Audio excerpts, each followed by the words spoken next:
Center for the Ethiopian Educational Information and Communication Technology presents Educational Satellite Television Programs.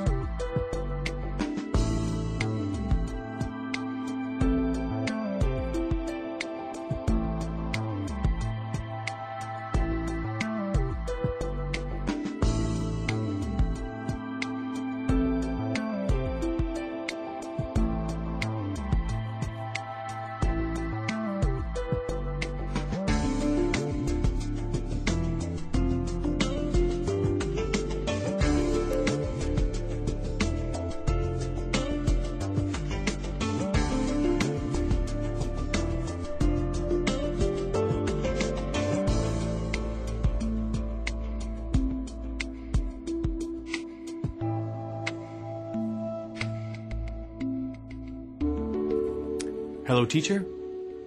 Hello, students. Welcome to our first lesson about natural resources. Last time we were together, we discussed land use and its determining factors. Today, we will expand on that concept by learning about the importance of natural resources. We will also learn to classify natural resources as renewable or non-renewable. The term natural resources describes the assets which exist within nature: fertile soil, fresh water, minerals, wildlife, vegetation, and sources of energy. There are different types of natural resources: renewable and non-renewable.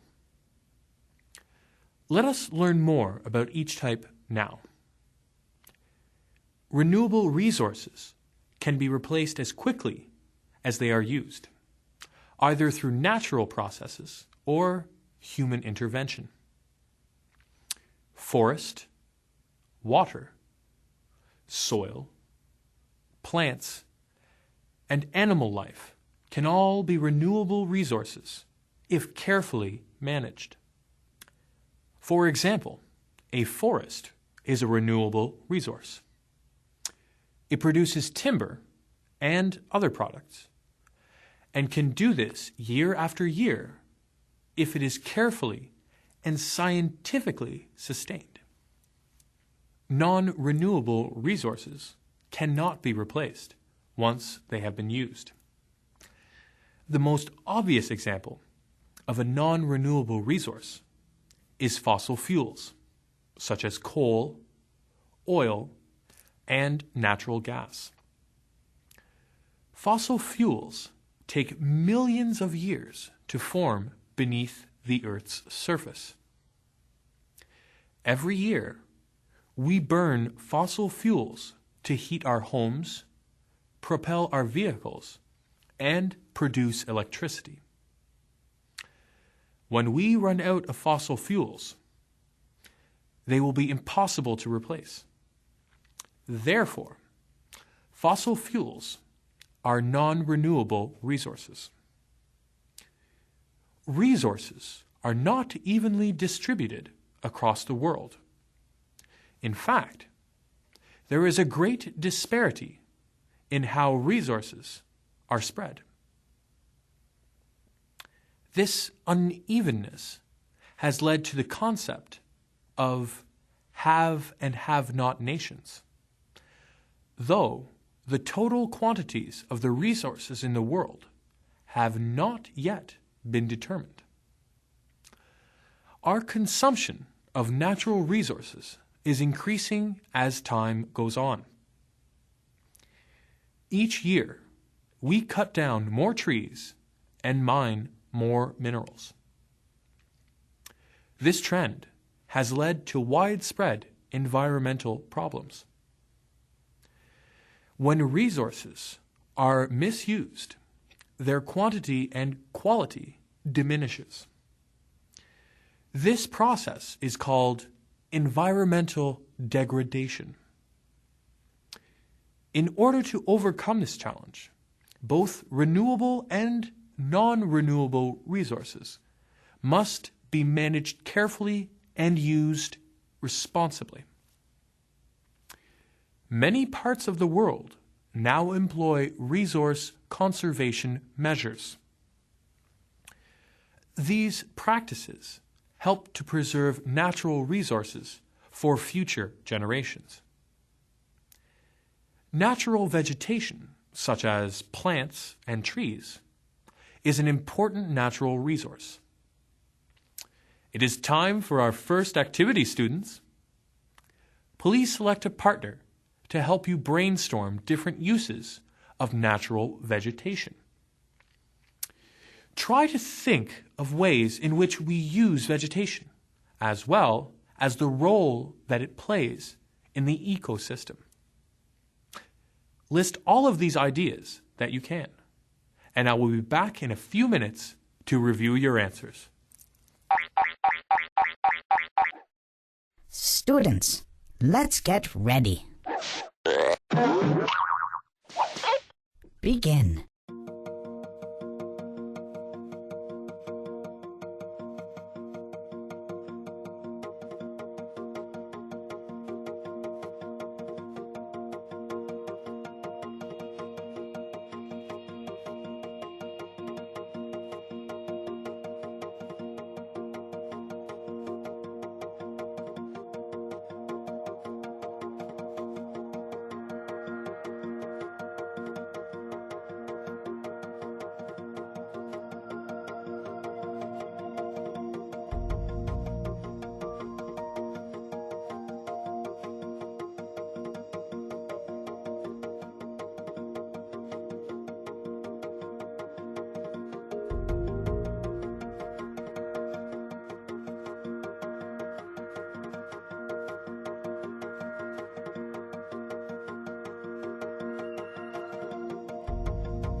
Time's up! Let's get back to our lesson. Hello, students. I am sure that you thought of many uses for natural vegetation. We can divide the uses into two categories: direct and indirect. There are many direct uses for natural vegetation. It serves as a source of energy in the form of firewood. It is a source of lumber and other raw materials for industry and construction. It provides many different types of food, and it is a source of income for its inhabitants. The indirect uses of natural vegetation may have been a bit more difficult to think of.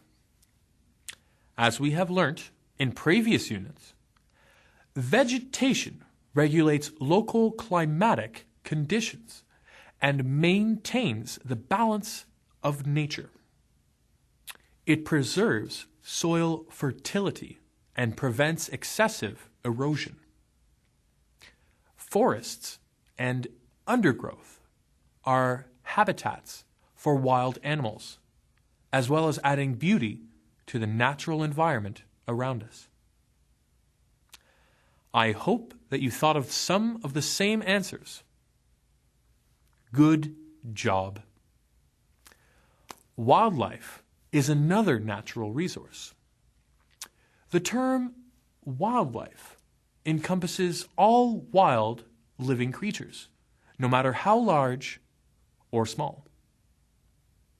Mammals, birds, fish, reptiles, amphibians, and insects are all regarded as wildlife.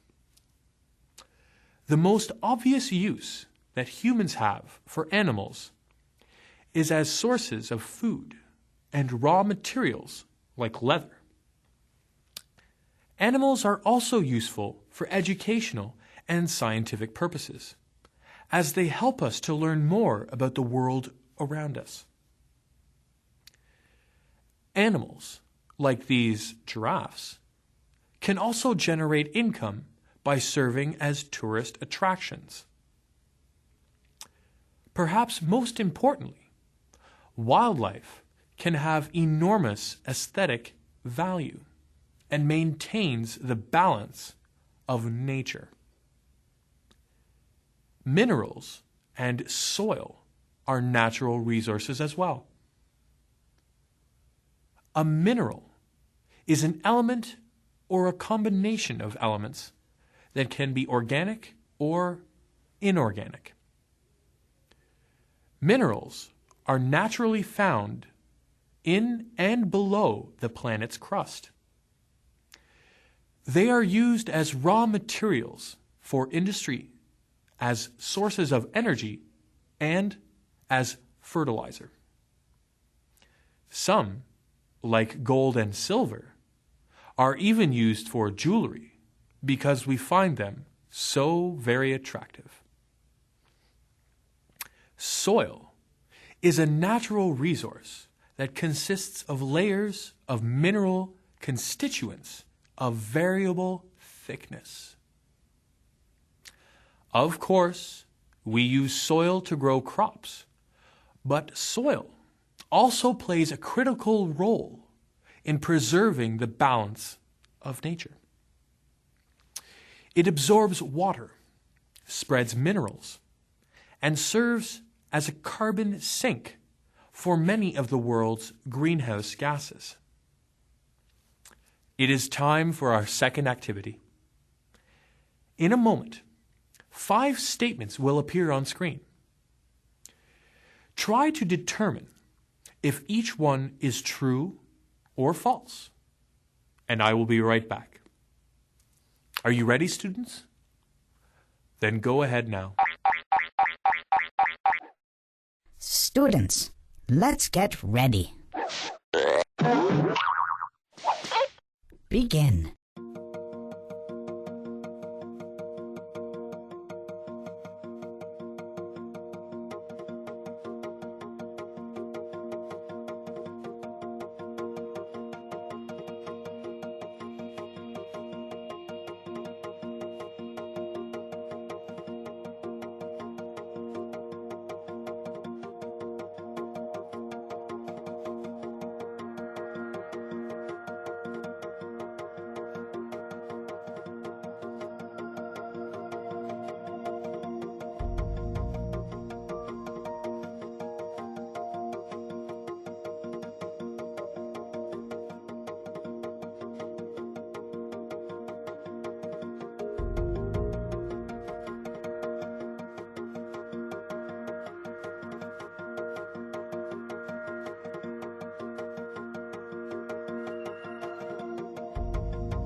Time's up.